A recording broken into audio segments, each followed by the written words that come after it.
So with that base plane of information, we'd like to now modify the agenda just ever so slightly. Next up, we'll have Mike Hecker. He's our Director for the Constellation Systems Division and Exploration Systems at NASA headquarters. And he will be talking on a broad update on our exploration study teams that have been working in earnest throughout the spring and summer.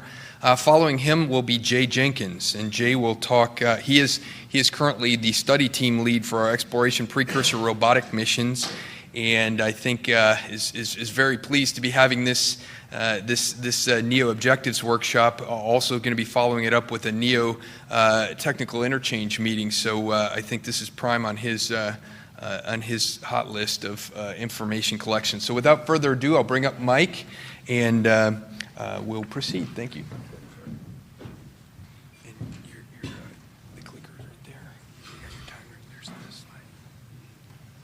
Okay. Good morning. For the last 6 months, our mission directorate has been reviewing our existing programs and starting to develop new programs to support NASA's new strategy for exploration.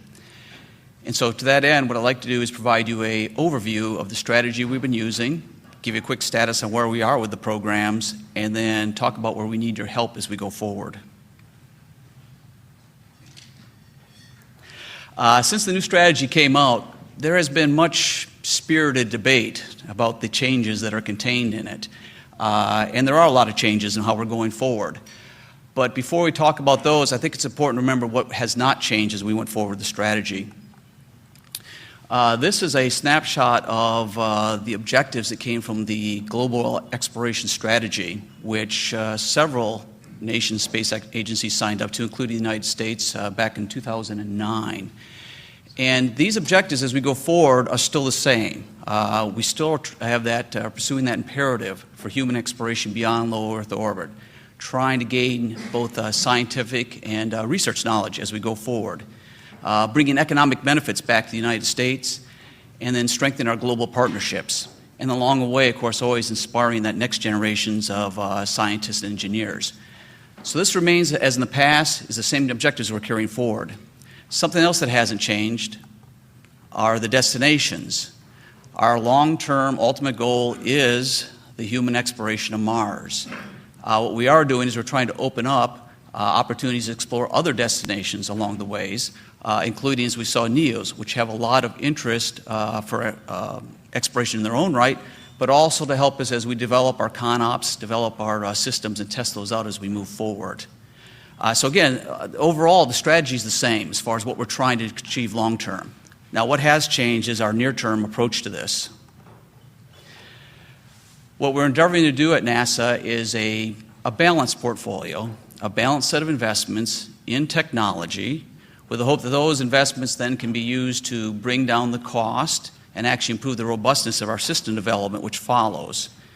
In addition, we are trying to get NASA out of the area of low Earth orbit access, and really what we'd really like to see that is turn that into a mundane day-to-day commercial activity.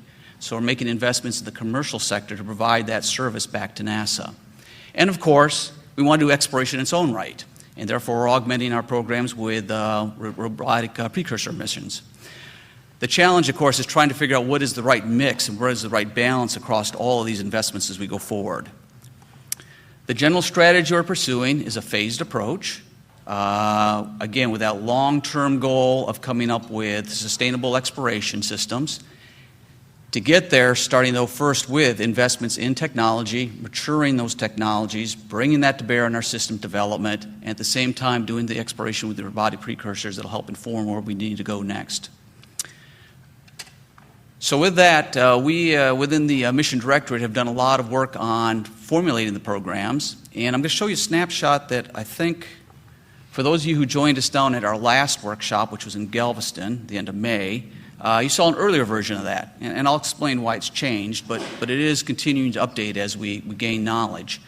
And this outlines the programs and kind of flows along the strategy I just showed you for how we're trying to move forward with exploration. Up there in the top left, you're seeing the work that's being done on basic research and technology to mature some of the technical capabilities we need, followed with flight demonstrations, primarily on a set of flagship missions, but also making opportunity of our robotic missions for doing demonstrations. In addition, what you can see in there is our heavy lift capability, and then leading down eventually down into our LEO axis, which right now is focused on the commercial. And I'll talk about each one of these lines just a little bit to give you the current status of what's going on. With our human research program, that is an existing program that's already underway at ESMD. As we go forward in FY11, they will continue their investments in fundamental human research with a greater emphasis on radiation effects and mitigation, which is commensurate with our look at long-term space missions. ETDD, Enabling Technologies, again, this is also a continuation of an existing program within ESMD, refocusing it, again, to support the longer-term capabilities that we're trying to show off with flagship demonstrations.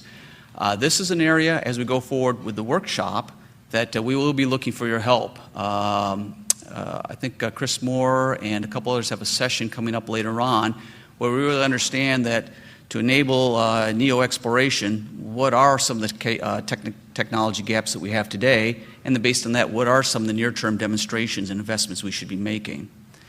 Walking down the line there, our heavy lift propulsion is focused on doing propulsion development and also looking at opportunities to partner across with commercial and other federal entities to see if there's a national capability for engines that we want to pursue.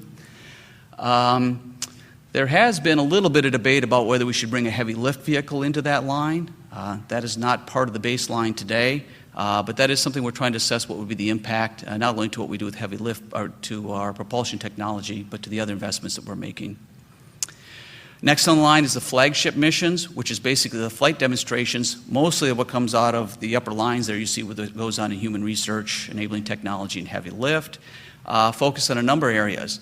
The one that, and Mike Conley runs this group for us, and the one that he's going to be interested from you all is the area of advanced propulsion, especially in the area of electric propulsion, and whether that makes sense to tie into some of the NEO missions that we might be looking on the robotic side. Continue down the line there to our precursor missions, broken up into two programs, one for large-size mission, one for smaller scouts. I won't go into the details of that. Jay Jenkins is going to come up in just a little bit, but as you can see from the mission profiles, a lot of emphasis on what we do around NEOs is covered there. And then moving down the line towards our actual developing LEO capabilities, we got our commercial cargo and our commercial crew. The commercial cargo, which is already underway and continues to have success with our demonstrations. The next one's coming up in September with another SpaceX launch. And then for FY11, we're trying to get efforts started away on the more dedicated towards the commercial crew activities. So that's where we are today as far as going forward with the various programs. Now, I did note that this has changed a little bit since some of you might have seen it back in Galveston if you joined us there. And that's because, well, one, there was a study done that said that large quantities of paper can actually provide you for protection, radiation protection, in the event of nuclear assault. And I understand that there is a rumor amongst industry that NASA and ESMD is doing a large number of RFIs so we can start lining our offices with that paper. I assume that's to protect us from nuclear assault from adversaries outside of Washington, D.C. That's true. That is one of our objectives. But actually, we do read these things as we stand them up. And what we did is, after we had the Galveston workshop, we had a lot of input from industry. And we actually did incorporate that into our planning processes and some of the mission concepts that we're looking at.